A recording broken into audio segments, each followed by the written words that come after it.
감사합니다. 오늘 주일 오후에 다시 이 자리에서 뵐 수 있어서 영광이고 다시 한번 감사드립니다. 제가 4주 전에 자살 예방에 대한 짧은 발표를 했었는데요. 아마 그 강의가 시원치 않아서 잘할 때까지 다시 한번 해봐라 라고 오늘 또 기회를 주신 게 아닌가 생각합니다. 오늘 주제는 지난번 말씀드린 거하고 연결해서 또 초대를 해주셨을지도 모른다는 생각을 해봤습니다. 대한민국 자살의 가장 특이한 점이고 또 어려운 점이 바로 노년 자살이 많다는 점인데요. 그러면서 지난 4주 전에 노년 자살을 높게 만드는 이유 중에 하나로 대한민국 노년 빈곤화를 말씀을 드렸고, 혹시 그 주제를 좀 더 이어서 말씀도 나눠달라는 그런 명령이 아닌가라고 생각을 합니다. 오늘 주제는 대한민국 사회의 어르신들의 빈곤화, 또 대한민국 빈곤화가 어떤 식으로 노년화되고 있는지에 대해서 제가 공부했던 바를 부족합니다만 간단하게 나누도록 하겠습니다. 오늘 처음 뵙는 분들도 계시기 때문에 간략하게 소개해드리면, 저는 연세대학교 사회복지학과 교수로 정신보건, 또 보건의료복지, 지속가능발전 같은 공부를 하고 있습니다. 현재 연세대학교 학생복지처장으로 섬기고 있고, 반기문 국제협력센터장 통해서 지속가능한 세상에 대한 일을 함께 하고 있습니다. 오늘 발표 내용은 주로 크게 5가지 내용이 되겠습니다. 대한민국이 초고령화되고 있는 지금 통계적인 추세, 현황은 어떤지 간략하게 한번 말씀드리고자 합니다. 그러면서 우리나라 어르신들께서 빈곤화되는, 즉 고령층이 경험하는 상대적으로 높은 빈곤율에 대해서 한번 통계를 나눠보고자 하고요. 또한 아울러서 대한민국의 빈곤함이 어떻게 고령층의 비율이 높아지면서 어떤 모습을 가지고 있는지, 빈곤의 노인화에 대해서 아울러서 말씀드리고자 합니다. 과연 그 이유는 무엇이고 그 대책은 무엇이 되어야 되는지, 또 초고령 사회를 맞이하면서 우리 사회의 자세와 태도는 어떻게 되어야 되는지, 부족한 졸견입니다만 오늘 말씀 이렇게 나누고 또 좋은 지혜 나눠주시면 그에 대해서 답변 드리도록 하겠습니다. 오늘 1시간의 짧은 시간이지만 이 발표 후에 여기 계신 모든 분들께서 대한민국의 초고령화에 대해서 이해를 더 높이셨으면 하는 바람이 있습니다. 또 아울러서 대한민국의 어르신들이 경험하는 빈곤의 실태에 대해서 더 많이 아셨으면 좋겠고요. 또 궁극적으로는 더 나은 세상을 위해서 우리 교회는, 우리 사회는 어떠한 노력을 해야 되는지에 대해서 함께 환기할 수 있다면 큰 영광이 되겠습니다. 오늘 강의에 앞서서도 먼저 양해의 말씀을 좀 드립니다. 첫 번째는 저도 어디 가서 강연하면서 좀 즐겁고 힘이 나는 강연을 했으면 좋겠는데, 오늘 주제가 또 무겁다 보니까 더 들으시면서 마음에 어려움이 있지 않으실까 또 염려를 합니다. 하지만 우리 사회에 실제로 존재하는 그런 어려움이기 때문에 우리가 주의 도구가 돼서 교회를 통해서 그 문제를 해결하는 기회가 됐으면 하는 바람입니다. 또 제가 아무래도 또 연구하는 사람이다 보니까 통계와 그래프들이 좀 복잡하게 있어서 잘 보이지 않으실지 또 우려가 됩니다. 제가 말씀으로 쉽게 잘 설명드리도록 하겠습니다. 마지막으로 좀 힘 빠지게 하는 고백을 하나 드려야 될 것 같습니다. 오늘 짧은 이 발표를 통해서 해법이 없을 것 같습니다. 하긴 대학 선생 하나 정도가 이런 어려운 문제의 해법을 알고 있을 것 같으면 진작에 대한민국 노인의 빈곤화 문제 다 해결됐을 것 같습니다. 워낙 어려운 주제이기 때문에 쉬운 해법은 없지만, 또 제가 고민하는 바 말씀드리면서 이 문제를 궁극적으로 해결해 나가야겠다는 그런 뜻을 함께 모으면 그보다 더 큰 영광이 없을 것 같습니다. 제가 지난 2017년부터 하고 있는 유엔에서 주도하고 있는 지속가능 발전 목표는 전 세계의 많은 문제들을 17가지 주제로 조직해서 이 문제를 전 세계의 모든 이들이 함께 협력해서 해결하자는 목적을 가지고 진행되고 있습니다. 그 유엔의 17가지 목표 중에서 오늘 말씀드릴 노년의 빈곤화는 글자가 좀 작으니까 제가 말씀으로 드리겠습니다. 지속가능 발전 목표 중에서 1번 목표인 모든 곳에서 모든 형태의 빈곤을 해소하자라는 목표하고 또 관련이 있을 것 같습니다. 노인 인구 비율이 높은 국가들은 대부분 다 공공연금이나 사회보장제도를 운영하고 있는데요. 그런 제도가 강화돼야 되고 어르신들을 위한 의료보장 같은 제도들이 잘 갖춰져야 된다는 것이 그 한 가지가 되겠고요. 이 SDG 3번 목표는 건강한 삶을 보장하고 또 웰베잉을 증진시키는 목표를 가지고 있습니다. 여기 연결시켜서 어르신들의 적절한 의료 서비스를 통해서 건강한 삶을 사시도록 또 어르신들을 위한 돌봄 체계를 구축하도록 하는 것이 관련이 될 것 같고요. 8번 목표는 경제 성장과 양질의 일자리를 다루고 있어서 어르신들의 빈곤을 해소하고 또 어르신들이 평생 동안 자아를 성취할 수 있는 일자리를 어떻게 창출할 것인가. 그리고 마지막으로 10번 목표에서는 어르신들에 대한 불평등을 어떻게 감수할 것인가.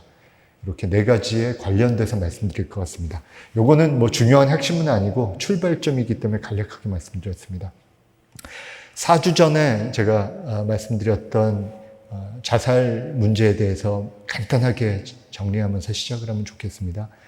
대한민국 자살률은 그 어느 나라하고 비교해도 심각하게 여겨질 만큼 매우 높은 수준에 있습니다.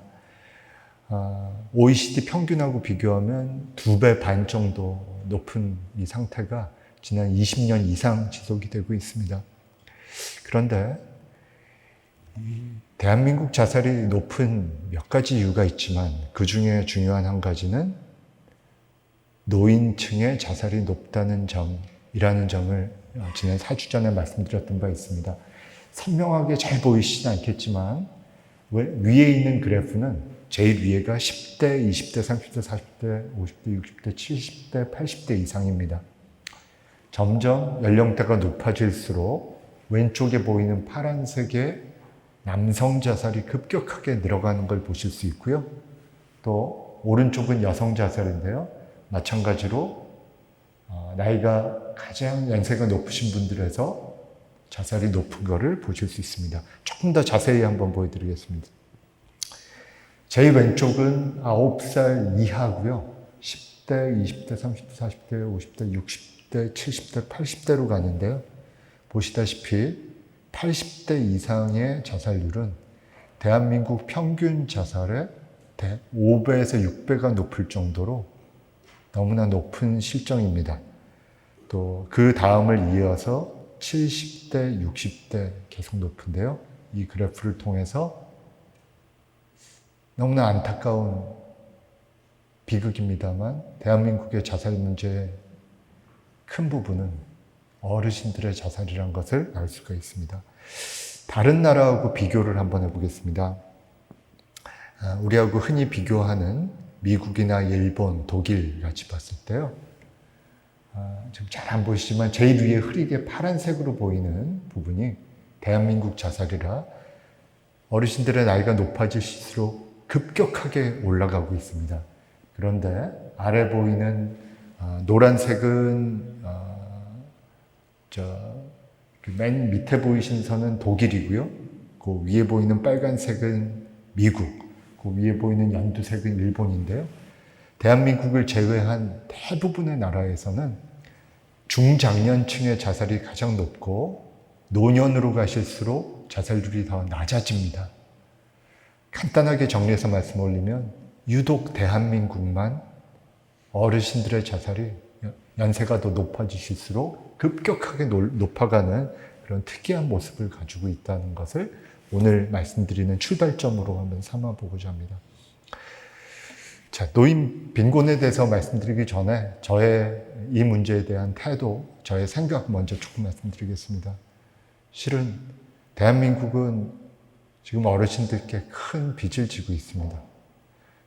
지금의 노년 세대께서 경제적으로 어려웠던 대한민국에 헌신하고 희생하면서 대한민국을 이만큼 발전시켜 놓으셨고 또 자녀들을 위해서 많은 헌신하시면서 아낌없이 베풀었던 우리 문화가 바로 대한민국이었습니다.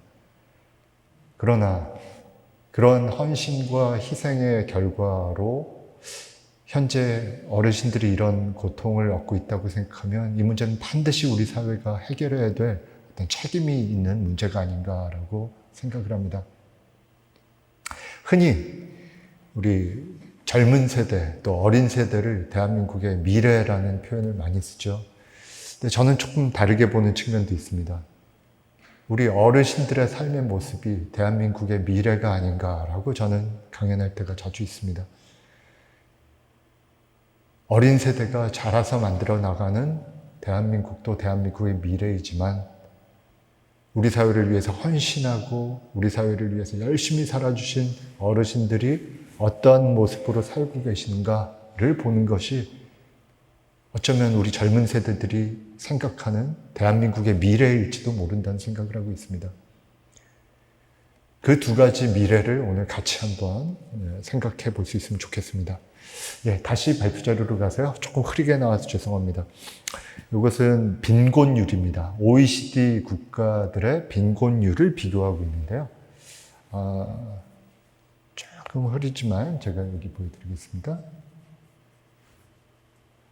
여기 보이는 빨간색 그 X표가 보이시죠? 그 X표가 바로 65세 이상의 빈곤율. 이 빈곤율은 어떻게 계산하는지 그래도 강연 오셨으니 간단하게 말씀드리면요. 한 가구가 가지는 모든 소득, 근로소득이나 자산소득, 임금소득을 다 합해서 그 소득을 순서대로 다 늘어놓습니다. 그래서 중위소득, 한 가운데 있는 소득을 기준으로 잡고 한 가운데 있는 소득보다 50%가 되는 선을 빈곤선이라고 부릅니다. 즉 간단하게 얘기하면 전체 소득 중에 가운데 있는 점에 반이 되는 소득을 올리느냐 그렇지 못하느냐로 빈곤선을 잡고 있습니다. 그 빈곤 가정에 들어가는 어르신들의 숫자를 이제 전체 대한민국 어르신들의 숫자하고 비교를 한 거죠. 전 세계 어느 나라보다도 어르신들의 65세 이상의 빈곤율이 가장 높은데요. 저 빈곤율 숫자는 40%가 넘습니다. 한편 요 가운데 있는 중장년층의 빈곤율은 OECD 비교에도 한 평균 정도가 되고요. 특히 요 아래에 있는 17세 이하 청소년들이 빈곤한 상태에 있느냐라는 것은 오히려 다른 나라들하고 비교해서 괜찮은 상태입니다.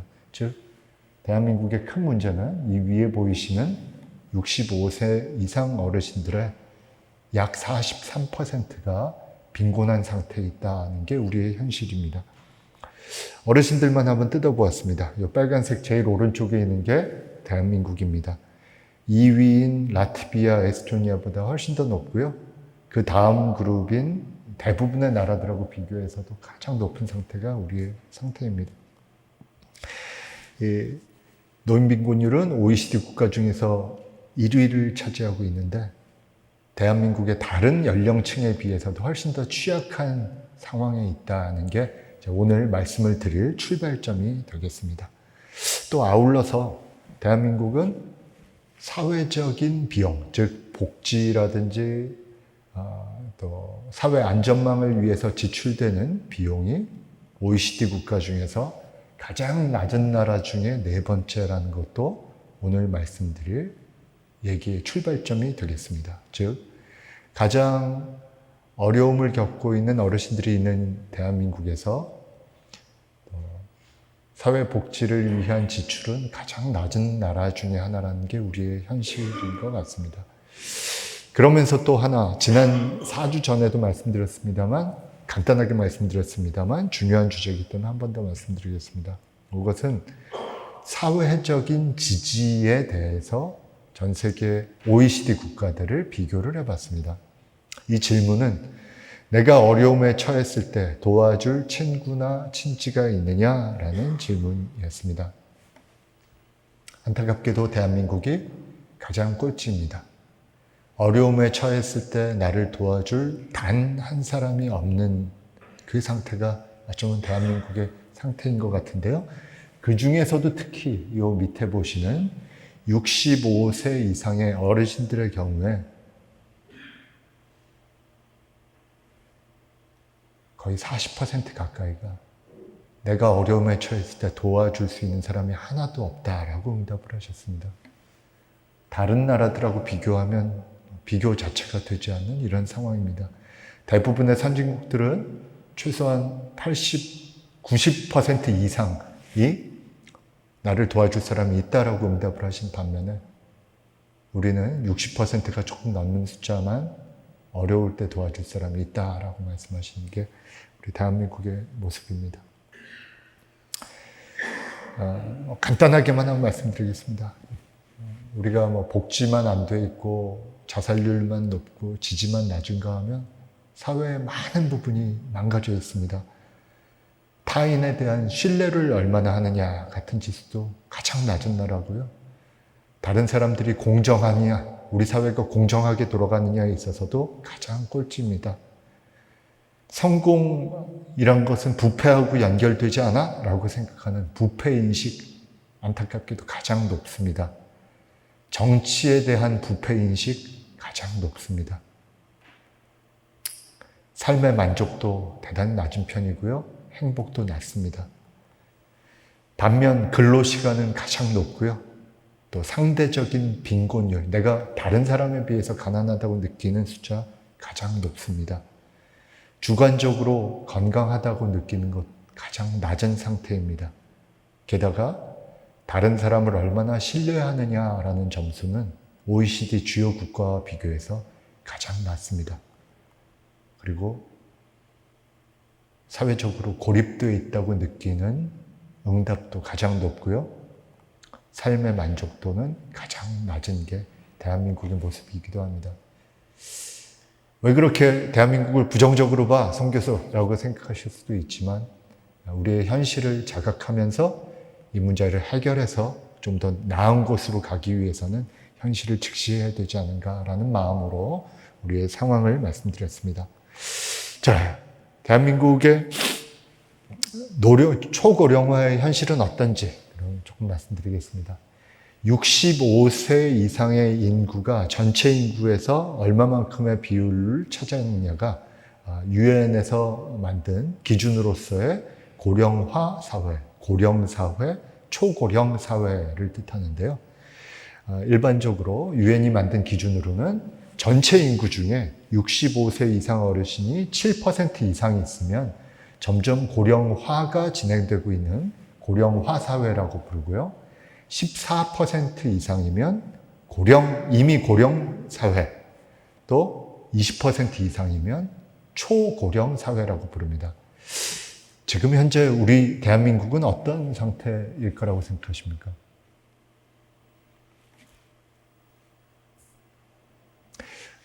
제가 선물을 가져왔으면은 말씀하시면 바로 선물을 드릴 텐데 오늘 제가 급히 오느라고 선물을 못 가져와서 다음번에 혹시 기회가 있으면 꼭 선물을 가지고 다시 오겠습니다. 2000년도에 이미 고령화 사회가 됐고요. 2017년에 초고령 사회가 시작이 됐습니다. 문제는요, 1980년만 해도 3.8%였던 숫자가 급격하게 증가하고 있다는 게 바로 문제입니다. 여담입니다만 사회 문제를 바라볼 때 문제는요, 그 문제 자체보다도 얼마나 급격히 변화가 있느냐가 사실은 더 어려운 문제입니다.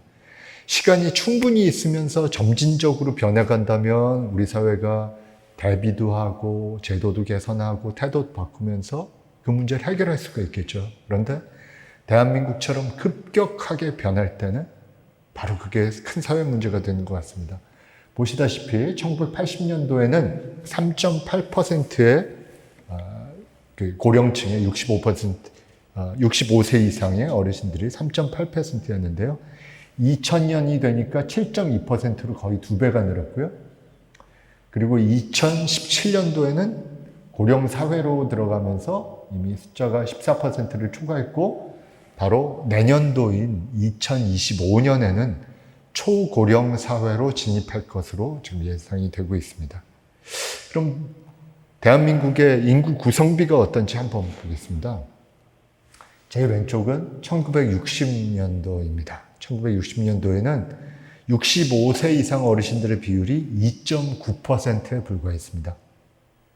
그러던 것이 1980년도에는 조금 더 늘었죠. 3.8%. 2000년도에는 7.2% 늘었다가 2020년도에는 급격하게 늘어서 15.7%. 그리고 이 추세대로 간다면 2070년에는 반가량이 어르신들로 구성이 되는 우리 대한민국의 인구 구성이 되겠습니다. 굉장히 급격하게 변하고 있죠. 다른 나라들하고 비교했을 때요, 제일 위에가 이제 일본이고 그 두 번째가 우리나라인데요. 일본이 가장 고령화가 높이 진행되긴 했지만 이 표를 화살표의 길이를 보시면 가장 급격하게 고령화에 변화가 생긴 게 바로 대한민국이라는 것을 아실 수 있습니다. 그런데 지금 이 상태뿐만 아니라 미래를 고려하면 더 경각심을 가지게 됩니다. 이 제일 밑에는요, 0세에서 4세, 또 제일 위에는 100세 이상의 어르신을 만들어낸 피라미드 그래프인데요. 즉, 제일 아래는 어린 아이부터 점점점 올라갈수록 어르신인데요.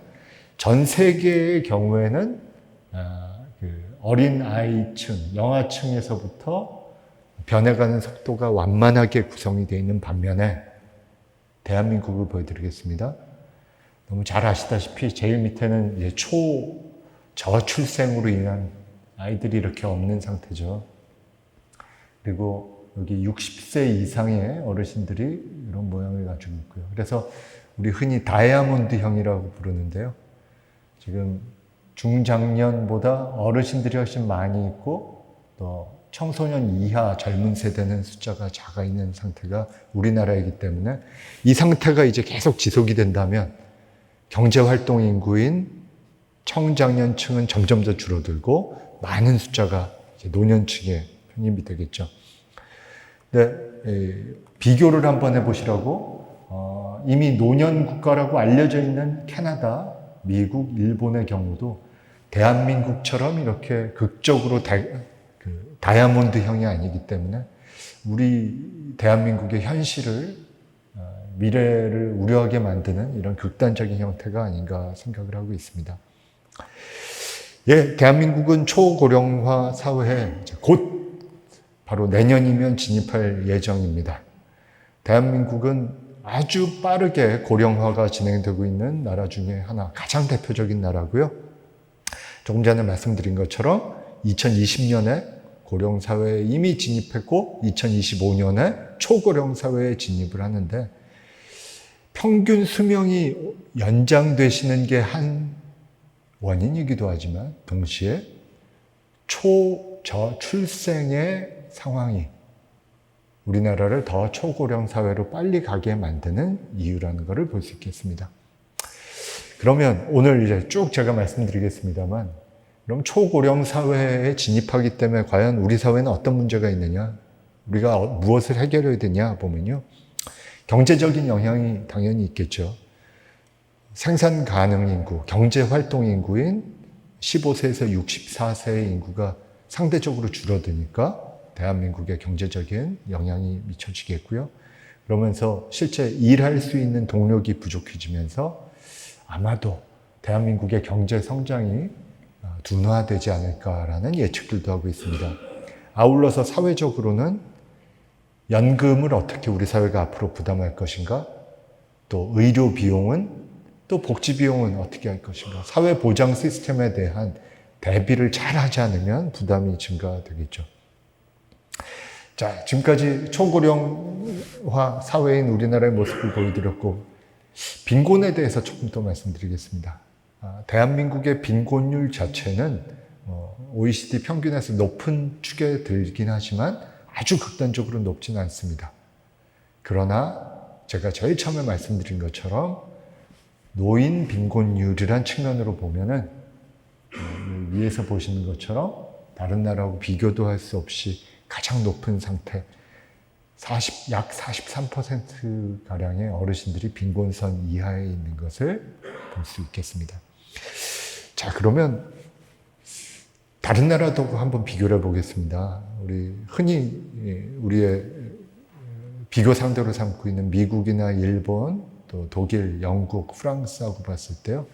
제일 왼쪽에 있는 이 그래프가 대한민국입니다. 2021년 결과인데요. 43.4%의 어르신들이 빈곤선 이하에 있고요.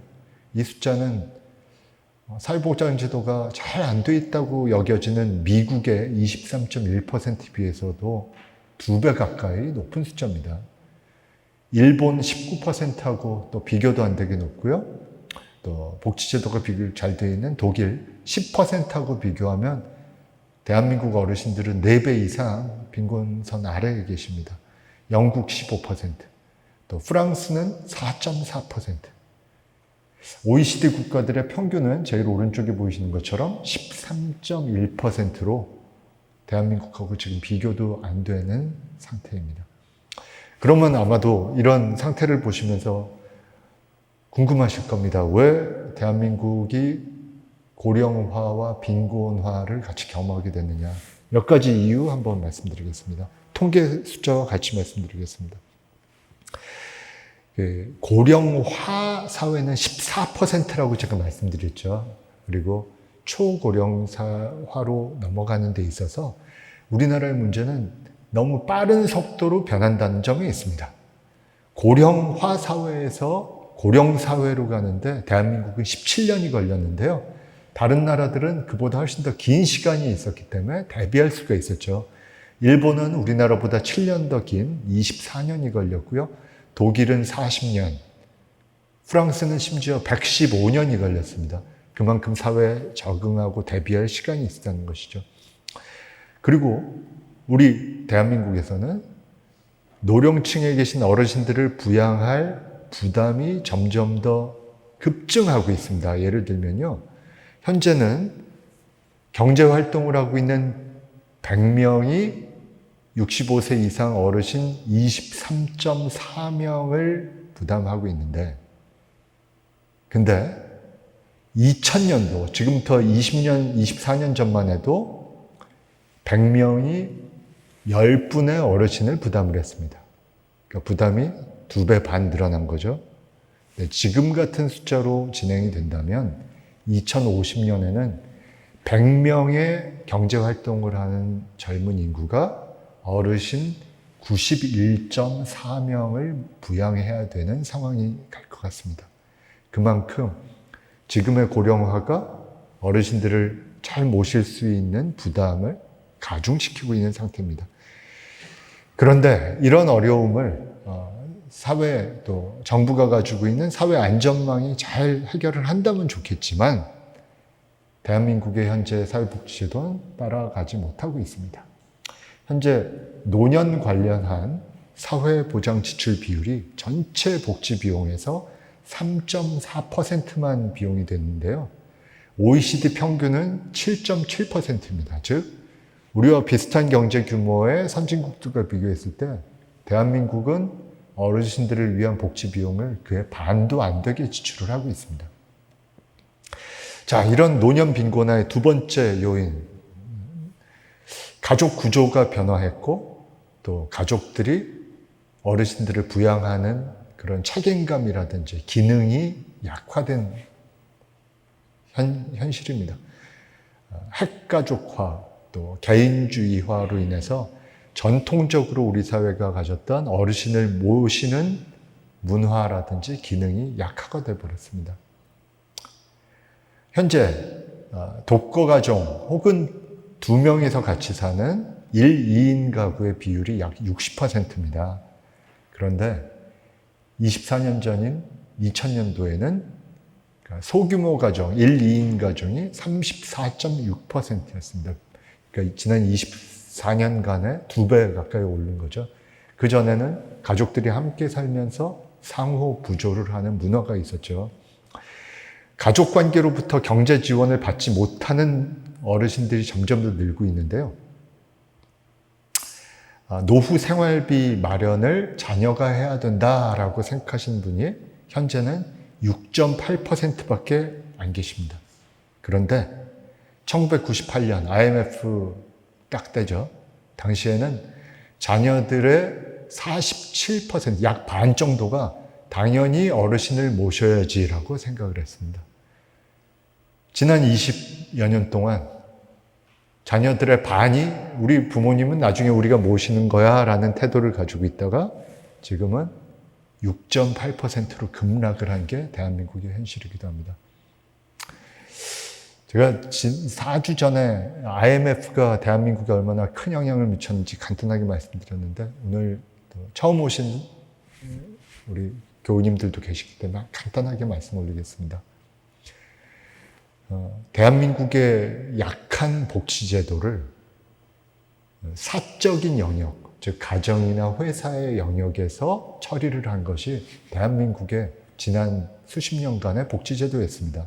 즉 국가가 충분한 복지제도를 가지고 있지 못하다 보니까 가정에서 알아서 복지를 해라. 예를 들면 자녀들의 교육을 위해서 부모님들은 헌신을 하셨죠. 정말 집 기둥뿌리도 뽑고 시골에선 소도 파시고 하면서 전적으로 자녀들을 키워주셨고 당연하게도 그 자녀들이 경제활동을 하게 되고 나서는 부모님들을 모시는 게 당연하다고 여겨지는 그런 가족의 구조로 이루어져 있었죠.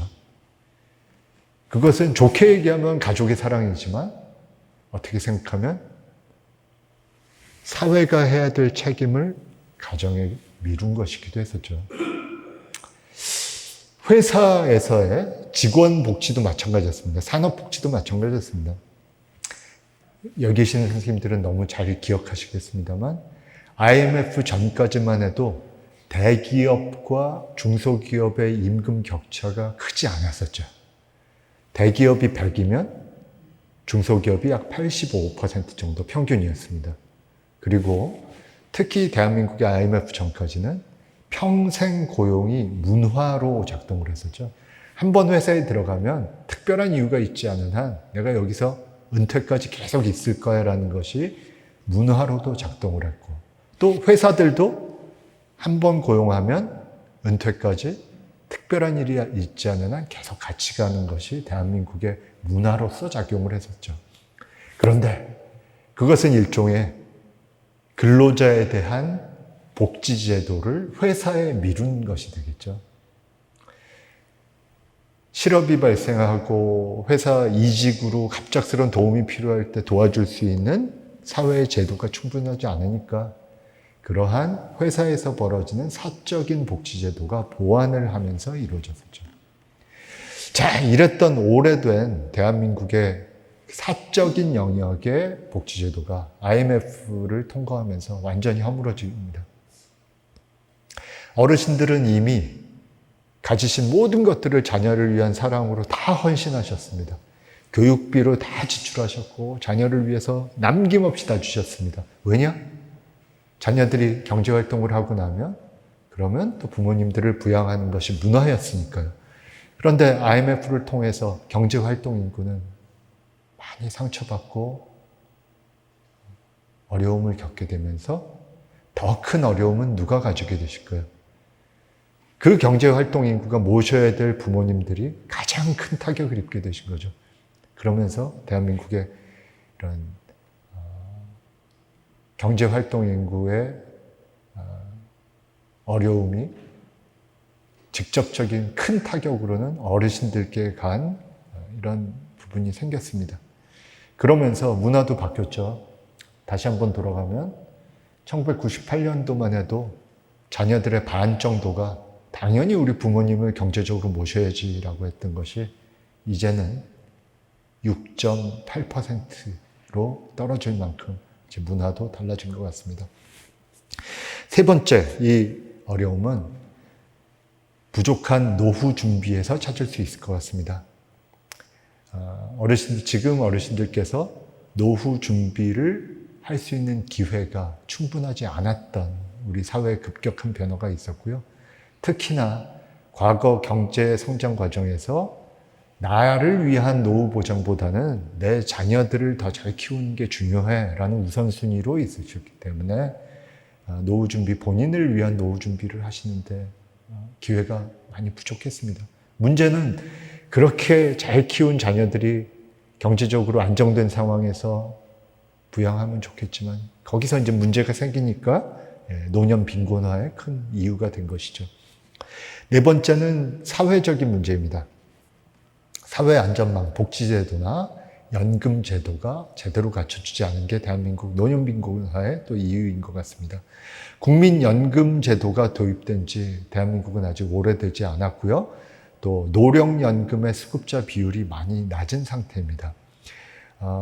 우리 전체 어르신들 중에서 노령연금을 수급하시는 비율이 약 40.8%, 반도 못 미치시는데요. OECD 국가들의 평균은 90%에 가깝습니다. 즉 그만큼 다른 나라와 비교했을 때 노령연금의 수급이 대한민국 많이 낮은 상태고요. 수급하는 비율뿐만 아니라 그 액수 자체도 충분하지 않습니다. 지금 현재 노령연금의 평균 액수가 월 57만 원인데요. 1인 가구의 최저 생계비가 54만 원입니다. 즉 현재 받고 있는 노령연금은 최저 액수에서 3만 원밖에 높지 않은 충분한 어르신들이 지금까지 애써주셨던 것에 보답하는 것으로는 턱없이 부족한 그 액수임을 알 수 있습니다. 아울러서 개인적으로 가입하시는 연금 가입률도 대한민국은 많이 낮습니다. 그래서 미국은 약 50%, 일본은 30%인데 반해서 우리나라의 개인연금 가입률은 약 15% 정도로 많이 떨어지고 있고요. 또 퇴직연금을 비롯한 다양한 사적 연금의 가입률도 우리가 많이 낮은 편입니다. 아울러서 어르신들이 여전히 능력이 있으시고 오히려 젊은 세대보다 많은 경험을 가지고 계시고 또 충분히 일할 수 있는 의지가 있으심에도 불구하고 우리 사회는 어르신들을 위한 일자리를 충분히 제공하지 못하고 있습니다. 전 학교에서도 그런 경험 참 많이 하는데요. 이제 은퇴하실 연령의 교수님들 보면 그야말로 많은 지식을 축적하고 계시고 젊은 교수들보다 훨씬 더 좋은 교육을 하실 수 있는 그런 상태이신데 대한민국의 이 제도 때문에 어쩔 수 없이 은퇴로 몰린다는 것은 진짜 국가적인 큰 자원의 낭비가 아닌가 싶습니다. 여기 이 자리에 와 계신 또 저보다 더 인생의 선배이신 어르신들도 계시고 하신데요. 우리 사회의 많은 경험을 통해서 쌓아놓으신 지혜와 경험들이 얼마나 많으신데 우리 사회에서 그러한 경험과 지혜를 마음껏 발휘하고 사회를 위해서 베푸실 수 있는 기회가 없다는 것은 우리 사회적으로 큰 낭비가 아닌가 싶습니다. 대한민국에서 비정규직이 증가하고 또 은퇴 연령이 점점 더 낮아지고 재취업의 기회가 낮아지는 게 또 어르신들이 빈곤에 떨어지게 되는 그런 상황이기도 한 것 같습니다. 60세 이상 어르신들의 경제활동 참여율이 다른 나라에 비해서 굉장히 낮습니다. 우리나라는 39.6%, 근데 OECD 평균은 55.9%로 비교했을 때 매우 낮고요. 실업률로 봐서는 우리나라 60세 이상의 실업률이 4.1% 정도로 보는데요. 전체 인구의 실업률은 3.7%라 보다 더 높습니다. 근데 이런 단순한 실업률뿐만 아니라 어떤 종류의 내가 정말 만족하고 질적으로 좋은 일을 하느냐라는 측면에서 보면 더 심각합니다. 대한민국 어르신들의 일을 하실 때도 그 중에서 4분의 1 이상은 단순 노무직으로 취업을 하시기 때문에 일자리의 질에 있어서도 많이 떨어지는 게 현실입니다. 60세 이상의 임금 근로자로 일하시는 분들의 평균 임금이 209만 원인데요. 근데 전체 근로자의 평균 임금이 342만 원인 것을 보면 어르신들의 임금이 훨씬 더 낮은 것을 또 알 수가 있겠죠. 자, 이런 여러 문제로 인해서 만들어지는 노년 빈곤화가 그러면 우리 사회에 어떤 영향을 미치고 있나? 간단하게 보면 어르신들이 삶을 계속 유지할 희망을 갖기 어렵게 만들어서 노년 자살률이 증가한 우리나라를 만들기도 했고요. 또 어르신들의 삶의 질이 저하되고 또 노년 빈곤화를 통해서 건강이라든지 삶의 질을 잘 관리하실 수 있는 기회가 부족해짐에 따라서 건강의 문제를 더 많이 가지시게 됩니다. 근데 저는 사회과학자로서 더 우려하는 것은 사회적인 가치가 붕괴되고 있는 것은 아닌가. 또 문화적으로 우리가 공동체로 다 이어져야 될 문화적인 유대감이 붕괴되는 것이 아닌가. 또 이런 노년의 빈곤화로 인해서 어르신들이 평생 동안 헌신해온 사회로부터 상실감과 고립감을 느끼게 되신 건 아닌가라는 것이 정말 우리 사회를 자칫하면 붕괴시킬 수 있는 그런 어려움이 노년 빈곤화로 인해서 만들어지는 거 아닌가라고 우려하고 있습니다. 그러면 구체적으로 어떤 대응을 해야 되는가? 제가 처음에 고백 드렸듯이 일개 대학 선생 하나 정도가 이 해결책을 알고 있으면 진작에 이 문제는 다 해결됐을 것 같습니다. 그렇게 할 수 없는 뿌리 깊고 어려운 문제들이 있기 때문에 쉽게 해결이 되지 않겠죠. 그럼에도 불구하고 여러 학자들과 전문가들이 고민해온 대응책들이 몇 가지가 있습니다. 한번 이런 대응책들을 같이 한번 나누면서 이런 노력들을 계속해 나갔으면 하는 생각입니다. 첫 번째는 연금 제도가 개선돼야 어르신들의 빈곤이 문제가 해결될 것이라고 생각합니다. 국민연금의 보장 수준이 강화되겠죠.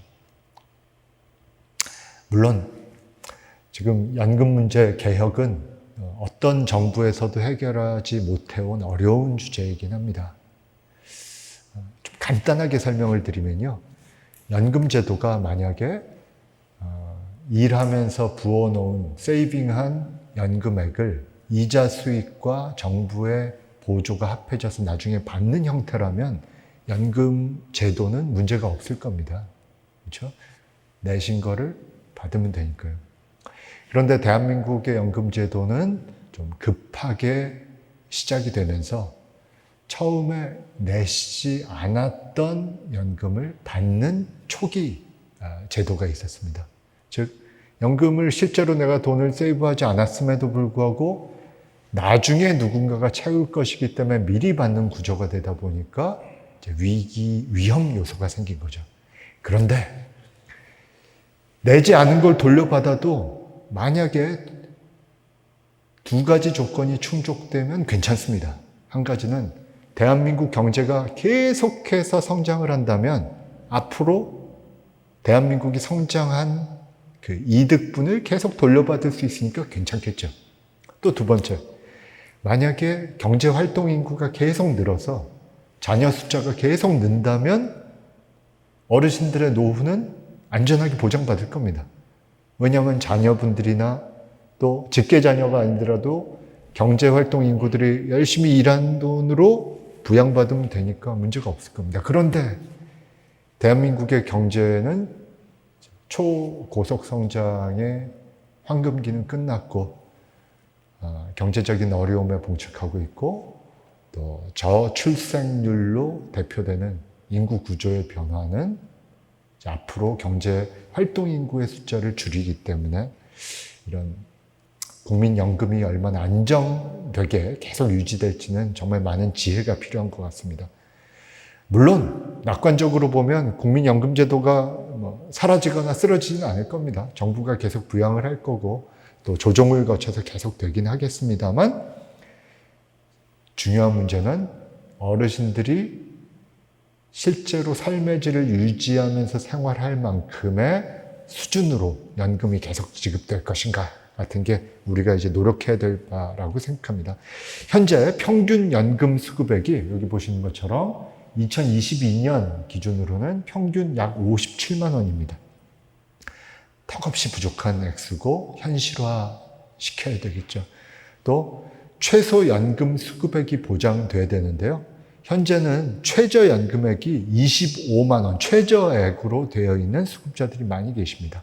그래서 이 최저연금액을 현실화 상향시켜서 모든 연금 수급자께서 최소한의 생활비를 보장받을 수 있도록 바뀌어야 될 것으로 생각합니다.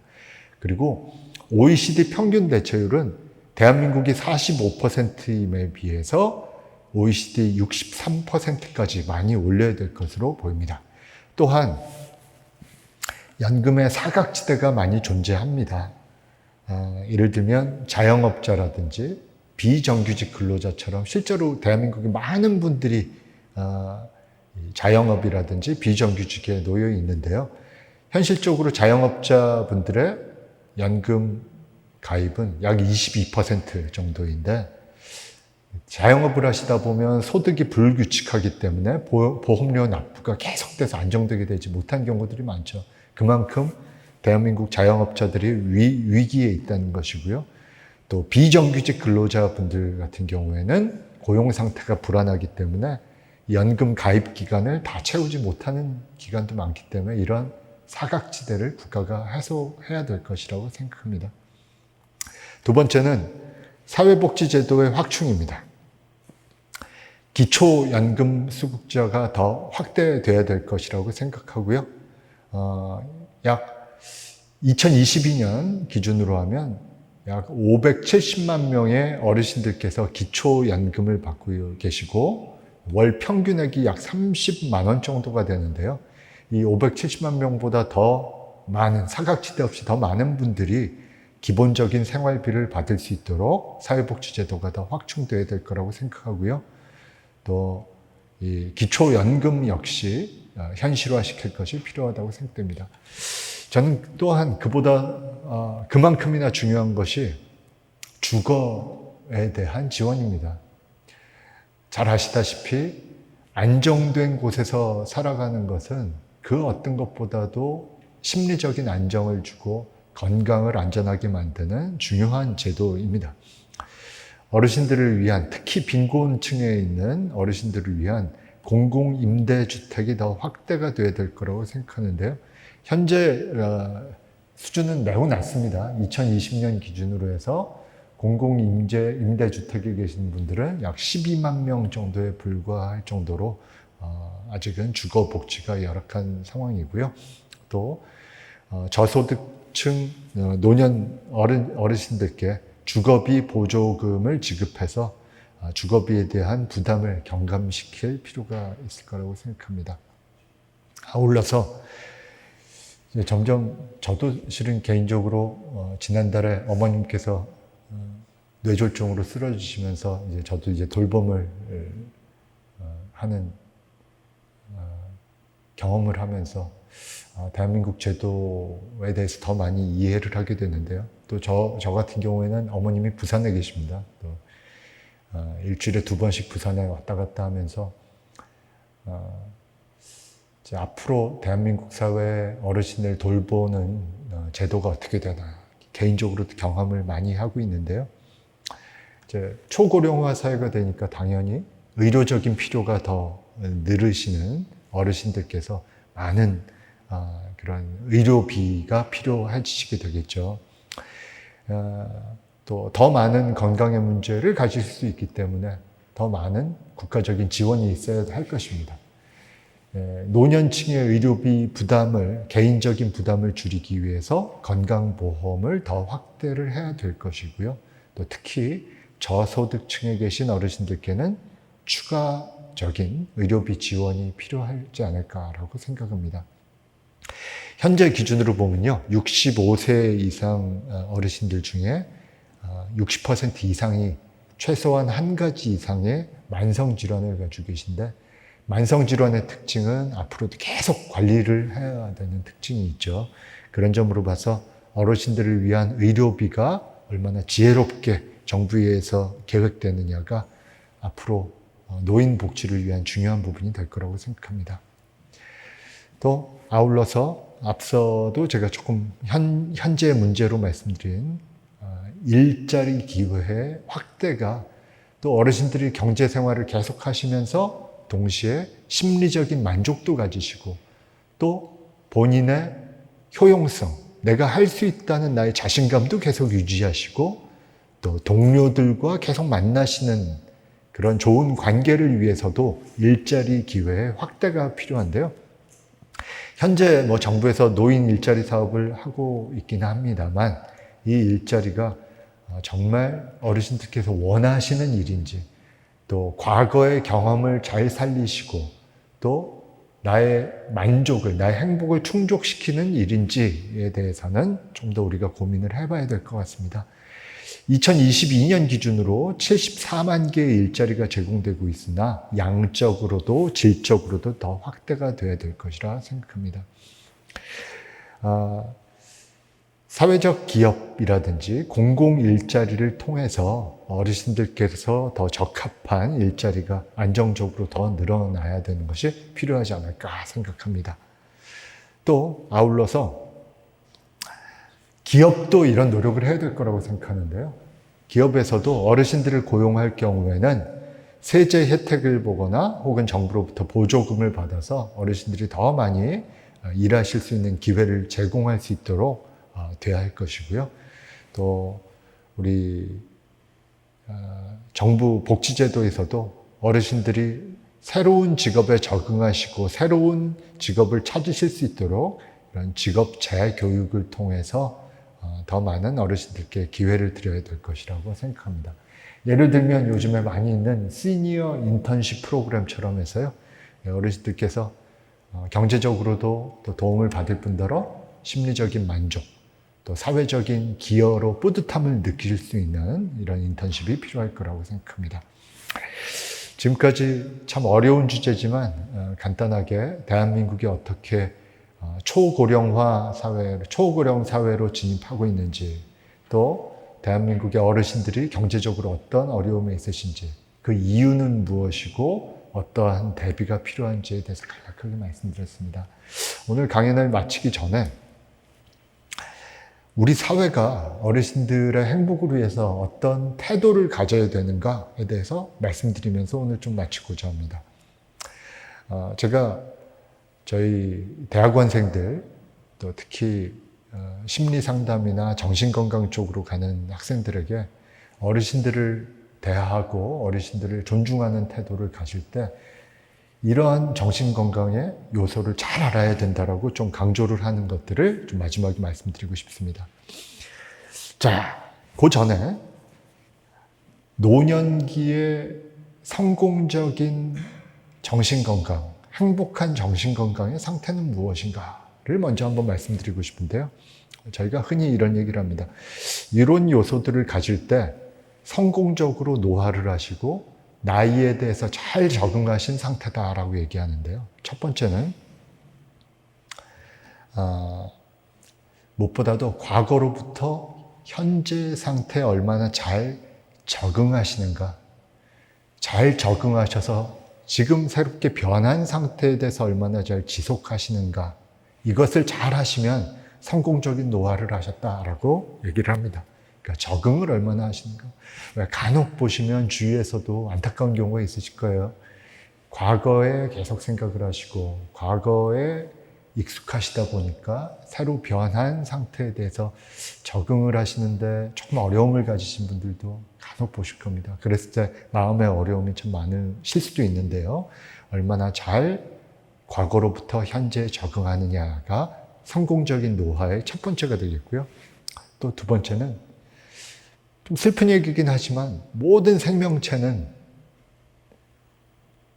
태어남이 있으면 또 하늘나라로 돌아감이 있는 거죠. 만들어지면 언젠가 끝이 있는 게 존재의 어떤 본질인지도 모르겠습니다. 특히나 우리 기독교인들은 죽음 이후에 천국이란 또 소망을 가지고 있잖아요. 이 땅 위에서 태어나면 언젠가 떠나는 것이 자연스러운 인생의 사이클이란 것을 얼마나 용기 있게 받아들이고 인정하느냐가 노년기 정신건강의 중요한 부분이라고 생각합니다. 모든 생명체가 이 땅 위에 태어나서 성장하고 숙성해서 그리고 점차 다음 세대를 양육하고 길러주면서 노화해서 또 이 땅의 사명을 다 끝내는 그 아름다운 한 사이클을 얼마나 담대하게 받아들일 수 있냐라는 것이 성공적인 정신건강의 두 번째 요소다라고 얘기를 하고 있고요. 또 세 번째는 저는 오늘 말씀드리는 모든 내용은 실은 우리 사회의 도덕적인 책임이라고 생각합니다. 왜냐하면 어르신들께서 대한민국 사회를 발전시키고 또 자녀분들을 잘 키워내시고 우리 사회를 이렇게 훌륭한 곳으로 만드는데 얼마나 많은 노력을 하셨습니까? 그 노력에 대해서 우리 사회가 존중하고 보답하고 지금까지 애쓰셨던 책임이나 의무에서 조금은 벗어나서 편안하고 안전하게 살아가실 수 있도록 하는 것은 우리 사회의 도덕적인 책임이라고 생각합니다. 또 동시에 어르신들께서도 이제는 내가 평생 동안 이런 책임으로 열심히 일해왔는데 이제는 좀 안전하고 안정된 상태에서 편안하게 살 수 있는 그런 마음의 상태를 가지시는 게 또 성공적인 정신건강의 상태이기도 하고요. 또 네 번째, 저만 해도 저는 너무 어려서 이런 말씀드리기도 송구스럽습니다만은 이제 올해 54밖에 안 됐음에도 불구하고 각종 그 성인병들을 이렇게 경험하면서 아침마다 약을 먹고 하는 것을 보면 어르신들께서는 또 얼마나 많은 또 그런 건강 문제에 대한 위험 요소가 있으시겠습니까? 그러나 주위를 보면 두 종류가 있으신 것 같아요. 질병에도 불구하고 또 질병을 잘 관리하시면서 행복하고 긍정적으로 살아가시는 모습을 가지실 수도 있고 또 안타깝게도 어떤 경우에는 그 질병 때문에 두려워하거나 그 질병에 어떤 때로는 약해진 모습으로 용기를 잃어버리는 경우들도 있으신 분들이 계시죠. 북돋고 또 용기를 드리면서 질병에 대해서 강인하게 대처할 수 있는 용기를 가지실 수 있도록 옆에서 도와드리고 그런 상태를 가지시는 게 성공적인 정신건강의 모습이기도 한 것 같습니다. 또한 마지막으로 어르신들께서는 다른 사람들에게 미치는 영향력을 잘 생각하시는 것이 또 성공적인 정신건강이기도 한 것 같습니다. 내가 사회의 어른으로서 하는 말, 나의 지혜, 내가 가르치는 어떤 가르침들, 또 나의 삶의 모습이 많은 사람들에게 영향을 미치고 또 가족들에게 많은 선한 영향력을 끼칠 수 있다는 것을 항상 기억해 주시는 것이 성공적인 어르신들의 정신건강의 모습이 아닌가라고 또 생각을 해보게 됩니다. 마지막으로 그러면 우리 사회는 어르신들의 행복과 어르신들의 삶의 질을 위해서 어떤 태도를 가져야 되는가 말씀드리면서 오늘 발표를 정리하고자 합니다. 첫 번째, 우리 사회는 노화 과정에 대해서 우리는 어떤 태도를 가지고 있는지를 스스로 성찰해야 된다고 저는 생각합니다. 제가 좋아하는 우리 선배분들 중에 조금만 서운하시면 농담으로 그런 얘기를 하세요. 야, 니네들은 안 늙을 것 같니? 저런 성찰이 어디 있을까? 우리 사회에 던지는 저런 성찰이 굉장히 깊다라는 생각을 합니다. 우리 사회는 결국 모두가 다 어르신들의 경험을 하게 될 것입니다. 그런 우리 사회가 어르신들의 어떤 태도를 가지고 있는지 스스로를 잘 통찰하고 스스로 깨우치는 것은 가장 기본적인 우리의 사회의 태도일 거라고 생각합니다. 또 아울러서 노년기의 신체 기능에 변화가 있을 수 있다는 것은 너무나 자연스러운 일이죠. 저만 해도 우리 교회 들어오는데 어린 아이들이 너무 막 신나서 막 성장 호르몬이 막 용서 숨치는 아이들이 뛰어다니는데 그렇게 살 수 없잖아요. 변화하는 신체 기능에 대해서 우리 사회가 잘 이해하고, 어르신들의 신체적인 기능을 고려할 때 우리 건물은 어떻게 지어야 되고 우리의 시설들은 어떻게 해야 되는지에 대해서 이해하는 태도를 가지는 것이 우리 사회의 중요한 태도일 거라고 생각합니다. 아울러서 심리적으로도 인생의 주기라든지 노령화, 또 죽음에 대한 태도 같은 어르신들의 마음을 잘 이해할 수 있는 우리 사회의 그러한 이해가 됐으면 좋겠고요.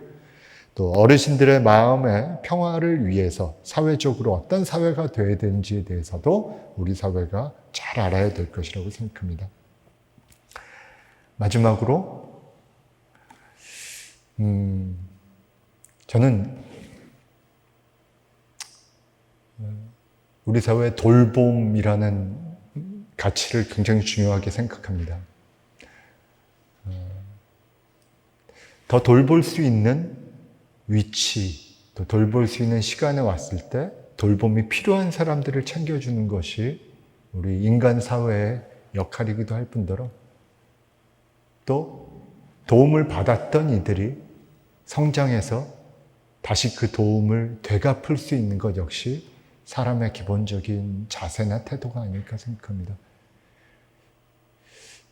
언젠가 우리가 돌봄을 베풀었다면 또 그 돌봄을 내가 받을 수 있다는 것, 또 내가 돌봄을 받았었다면 다시 그것을 어르신들께 돌려드릴 수 있는 그런 상호 돌봄의 태도가 우리 사회에서 굉장히 중요하지 않을까라고 생각해 봅니다.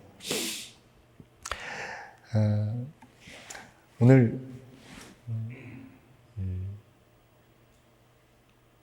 빈곤의 노인화, 또 노인의 빈곤화라는 매우 무거울 수도 있고 또 긴 얘기를 1시간이란 짧은 시간 동안 한 말씀드리면서 제가 하고 있는 여러 고민들 또 나눌 수 있는 기회를 주셔서 다시 한번 감사드립니다. 오늘 마무리하면서 앞서서도 제가 간단하게 말씀드렸지만 젊은 세대만이 대한민국의 미래가 아니라 지금 어르신들을 위해서 우리 사회가 어떤 태도를 가지고 있고 어르신들이 어떤 삶을 사시는가가 바로 대한민국의 미래라는 말씀을 한번 드리고 싶습니다. 지금까지 우리 사회를 위해서 헌신하고 아낌없이 베풀어 주셨던 어르신들께서 편안하고 삶을 아름답게 정리할 수 있는 편안한 시간을 드리는 것이 우리 사회의 책임이라고 생각하면서 그런 사회를 만들기 위한 우리 사회의 노력들이 정말 필요하지 않을까라고 말씀드리면서 오늘 짧은 발표를 마치고자 합니다. 경청해 주셔서 다시 한번 감사드립니다.